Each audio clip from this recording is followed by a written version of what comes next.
Hello, my beautiful friends. Welcome back to my channel. It's been a while. Again. Yes, here we are. You know, I do these things where I disappear for a little bit and then I come back. Breaks are needed. Breaks are something that we all have to take from time to time. In my last video, I said, I've been gone a little while. No, this time I just officially need to shut down.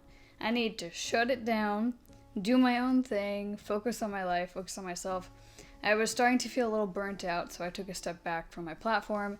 I didn't post anything on Instagram. If you're not following me on Instagram, go follow me there. I post so much amazing content on there, so please be sure to go follow me on Instagram. I also have been posting some pretty amazing podcast episodes with some of my favorite people of all time. So if you like mental health podcasts, or you just love listening to my voice and you love my channel, go check out my podcast on Spotify and Apple Podcasts. It's called Proper Madness. And please be sure to follow me and subscribe to me on those platforms as well.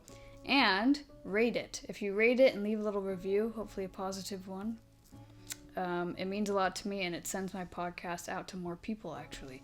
Just like if you subscribe to this channel and you like my videos and comment anything below. Like, you know, if you're watching my videos and you just have like a little thought pops up into your head, hopefully positive thoughts, comment it below. If you think I'm doing a great job, comment it below.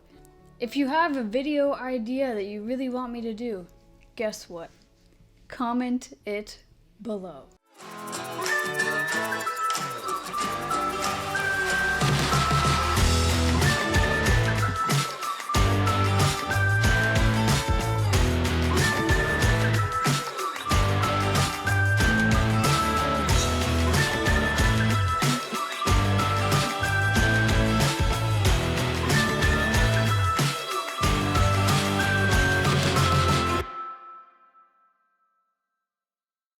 Now, please note, I am not a licensed therapist or psychologist, so before you take any of my advice, go talk to a licensed professional first. Social anxiety. Yeah.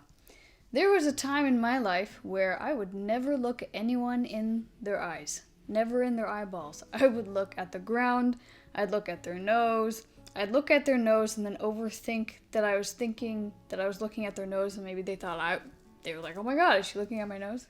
It's a whole thing. So, social anxiety is something that I have faced the majority of my life, and I'd say in the last 6 months, I have actually overcome it. I didn't think that I ever would, but I did. Here I am. As usual, we're starting with a little bit of a story time. So for much of my life, I was a very, very shy, introverted person. Now, I am not saying that people who are introverted are socially anxious or socially awkward in any way. This is just my own personal journey. I never spoke up in class, never wanted to raise my hand, was always scared to look dumb, was always scared to make a mistake, I was always scared to speak up in any sort of way. So as I got older, that unfortunately perpetuated itself, and any time that I would have to speak publicly, people would tell me, Sabi, you're so good at public speaking, but like, honestly, I would black out beforehand and forget the entire experience like it never happened. Public speaking for me in school was the worst thing possible. I mean, it was like my worst fear. Anytime a teacher would call on me in the middle of class, I'd start having a panic attack.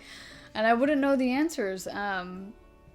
I wouldn't know the answers in front of other people, but the second I was alone, all of a sudden I had all this knowledge that came flooding back to me. So part of that obviously was anxiety, some form of performance anxiety to some degree as well. But anytime the light was on me, I would freeze up. And that was in any sense of the word. As a kid, I did many, many hobbies. If you've listened to my podcast with Connor Chamois, you've heard this story. If you haven't, go listen. But in there, I discussed that I was musically inclined and would oftentimes when you learn an instrument, you do have to perform it in front of some sort of audience at some given point in time. I also did opera growing up. Yes, I can sing, but I don't like singing in front of people, so no. And that sheer terror that you would feel before you got onto any stage to perform. You have that sinking feeling in your gut, your heart starts racing, your palms are sweaty, you just can't think and focus, your throat gets dry. Now, if your throat gets dry and you're about to sing, that doesn't really help you out very much, does it? No. So, I always ended up doing fine once I, started, but just the initial shock of certain moments like that in my life perpetuated even to the point of interacting with other people. So I work in a business where I have to interact with people all the time. I just really never liked interacting with other human beings. I'd always second guess myself after I would speak to anyone too, even if it was like the simplest interaction in the world. I mean, if someone passed me by on the street and they said hi to me and I said hi and maybe my voice cracked or something, I would sit there and overthink and go, oh my god, what did they think of me? Did I sound weird? How did I come across? I don't want to look stupid. The premise of all of my social anxiety my whole life was I don't want to look stupid. I don't want to look like I don't know what I'm saying. I don't want to look weak. People thought I was generally a very bubbly, outgoing person. On the inside, I was terrified 24/7, second guessing every single little thing that I would ever say to any human being ever in my life. Now, how this happened growing up is I grew up in a very, very chaotic, turbulent household where speaking your mind was scary because we didn't know the response we were going to get. But a lot of that kind of suffocated my own voice, and then when it came time to, being in school, obviously I've talked about this before, I was bullied in school. That too made me feel like everyone was watching me all the time. Like, no matter what I did, I was always in a spotlight. I was even so scared that there were times where my dad, if he ever listens to this or watches my videos, which he does now, which is kind of awesome, he will remember this. He'd drop me off to school and I would be late. I swear I feel like he made me late on purpose sometimes just so that I could face his fear. He was the most awesome dad in that way where, like, anytime I had anything that made me uncomfortable, he would force me to do it. He'd be like, no, you're gonna do it and you're gonna learn. So I get to school late, and I remember sitting in the car one day with him, and I looked at him and I was like, Dad, I can't go in. He goes, what do you mean you can't go in? I'm like, I'm 10 minutes late. Everyone's going to be looking at me. I'm freaking out. And he goes, Sabi, it's like, just go to class. Like, get up, go to class. No one's going to care that you're 10 minutes late. And I remember having a full-blown panic attack. And my dad just kind of looked to me. And he goes, okay. He goes, do you want to go in late? And I was like, please. I just want to go to my next period, my next class. Like, whatever. Just call me out of my first period. He goes, okay. And he drove, and he took me to a Starbucks, which that was like our thing. Every morning we'd go to Starbucks. Took me to a Starbucks, he sat me down, and he goes, okay, how are you feeling? I'm like, I feel better. He goes, Sabi, no one actually really cares that you're going to be late. Like, what do you mean? People are going to stare at me, they're going to say something, and they're going to think I'm dumb, they're going to think I'm lazy. He goes, no one's going to care. And because of my childhood and my experiences, unfortunately, in some of the schools that I was in previous to this experience, and unfortunately just kids around this age for some reason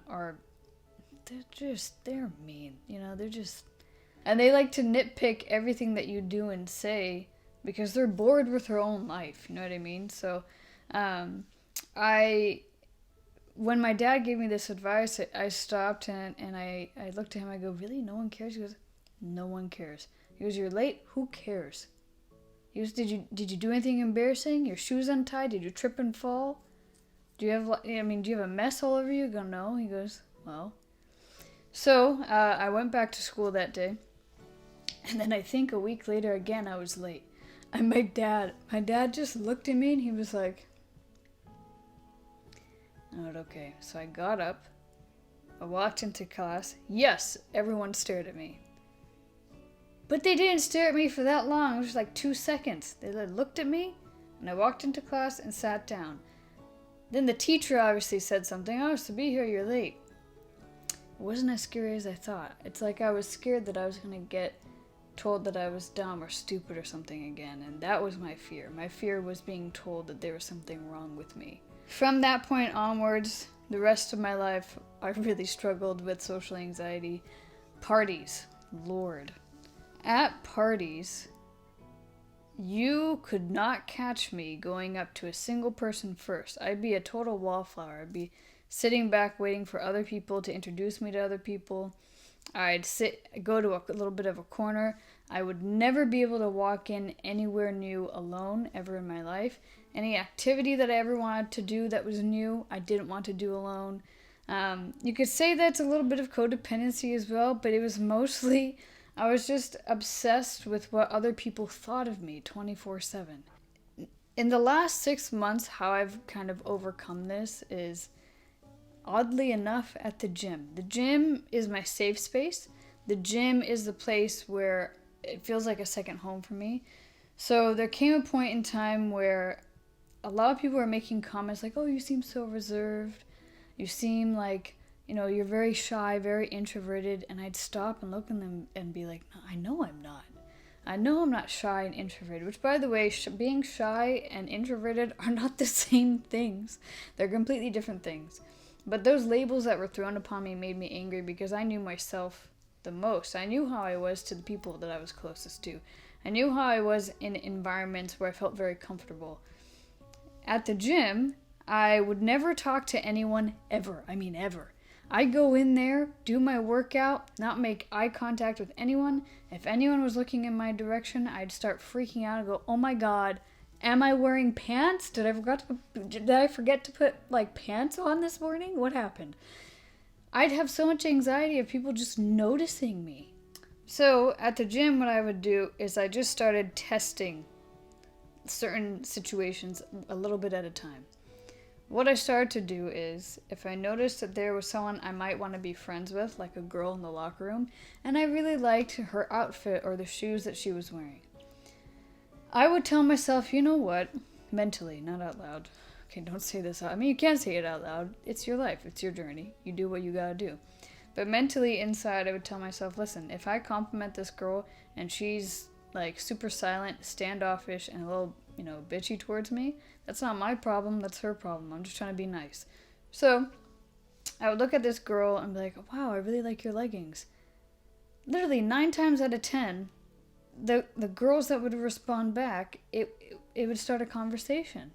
Then you had the odd few that would just, look at you up and down, like, thanks, and then just, they're being rude. But when that does happen, it's important to note that how someone treats you and how they communicate to you in those social situations, especially if your intentions are innocent and you've only given them a compliment, that is not a reflection on who you are. That doesn't mean you are unworthy of trying that situation again. In these situations, I would just keep pushing myself. Don't let the little setbacks in social situations get you down. The only way to really break through anything that you want to change within yourself is to keep going at it even when you fail. The amount of times I would say people try to change themselves in any way and they keep going and then they fail, they don't get back up. That's the difference. You get right back up and you try again. Yes, you can dig deep and do therapy and trauma healing around the reasons why you feel that way. That is very, very key. But when it comes to placing an action behind that, that is what matters. You can't just sit there and heal and then not take any actions towards it. So I started healing, obviously, the trauma behind me speaking my truth, me wanting to be more social, me wanting to be a bit more outgoing and make more friends. I healed that trauma first, obviously, by doing a lot of inner child work around that, which there's inner child meditations. You can do inner child hypnosis. You can even write a letter to your inner child. These are all things that I have spoken about before on my platform. But if you would like me to do a video more surrounding inner child work, comment below what specifics you want me to go over, and I will do that. So in these social situations, that's what I would do. So I took baby steps. The next step was, okay, well, I've complimented a bunch of people at the gym on their leggings, and I haven't really made any friends. You know why? Because I'd compliment them, and then you know what happened? They'd say thank you. I wouldn't say anything else. I wouldn't ask how their day is. I wouldn't say, oh, do you come, like, what time do you come here? Nothing. Literally nothing. I just shut down, walk away, and go do something else. And one of my newer friends actually pointed this out to me. She's like, Sabby, you seem like such a friendly person, but when we first started interacting and talking, I didn't know that you liked me back or wanted to be my friend. And I was like, why? She goes, well, because you kind of would shut down in the middle of a conversation and you wouldn't try to continue it. And I went, oh. And that's just because I was scared to look stupid or say the wrong thing and get shot down or rejected in some way. People aren't actually really paying attention to every single little thing you're doing 24/7.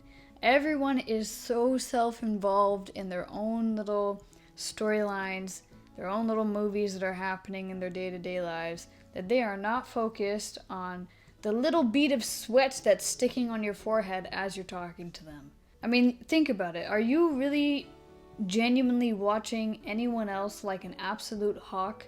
Unless you're, the woman across the street from the girl in the window in that movie and you're sipping your wine and you're stalking someone? Probably not. And if by some weird chance someone is, who cares? No, for real, who cares? Let them stare. Let them stare. What's the worst that could happen? That's what I always do is, in my brain likes to think of like worst case scenario before it even gets there in social situations. Like, what if I say this wrong? What if I say something that makes them upset? What if I say something and then they never talk to me again? Okay, well then let's put ourselves in those situations and play them out. Well, do you have anything to lose to begin with if you weren't friends anyways? No. It may be uncomfortable at first, may make you feel nervous, like what the heck just happened, but at the same time, I think we're so scared to be uncomfortable in social situations that it perpetuates us to avoid interacting with other humans, especially in person. We're in a day and age now where everything is done through the phone, through technology. Everyone wants to text. No one wants to pick up the phone and call anyone anymore. No one wants to see someone face to face anymore, especially in dating, unfortunately. And with that comes a lot of social anxiety and a lot of social awkwardness of how to even interact with another human being. I guarantee you other people also suffer with social anxiety as well. They just don't want to admit it. Because they think that if they admit that they have social anxiety and that they're scared to talk to other people and that they're nervous to talk to other people or interact with other human beings in a way because they're scared of how they might come off, you're not the only one. People will judge you left and right in your life. They will criticize you all the time. So don't stop yourself from experiencing the things that you want to experience in your life because you're scared of what other people are going to think of you. Life is really, really short. So take steps, take actions. But when you feel that moment where you're about to do something new that you've never done before in order to push your own boundaries, you're going to feel a moment where you're like, maybe I should do this. Like, maybe this is a bad idea. Maybe this is dumb. That is your mind trying to stop you from being put in a situation that will make you unsafe, right? Anxiety is our mind and our bodies telling us that we are unsafe. That's why it's tricky. Anxiety lies to you. Anxiety tries to keep you safe. It tries to keep you in a little box. So if you want to beat your social anxiety, take baby steps. Now, I think the biggest issue for me and the biggest fear that I had was going to new places alone and going to social situations like events alone. I'd be really scared to interact with other people. So this is what I would do. If I walk into a party and I don't know anyone at all, besides the host,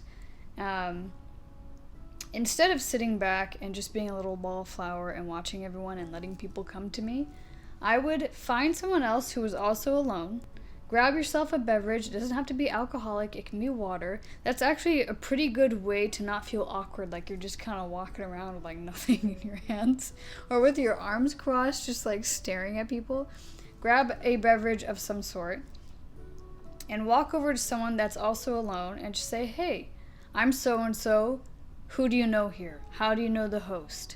And it opens a wonderful conversation. And if the conversation dies, it dies.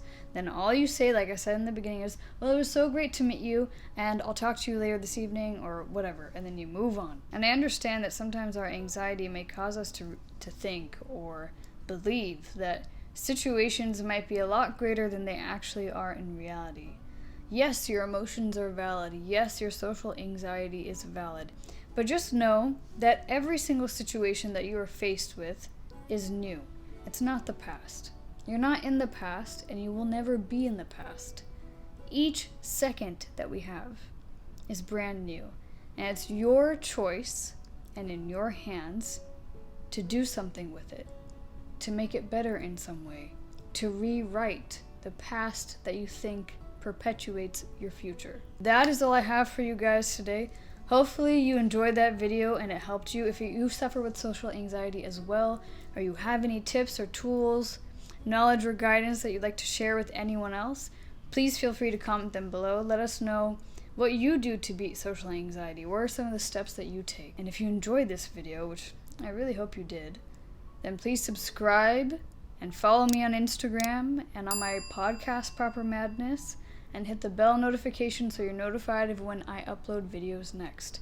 I'm excited for next week's video for you guys to see it. It's a little bit more of a vlog style, and I think you'll really enjoy it.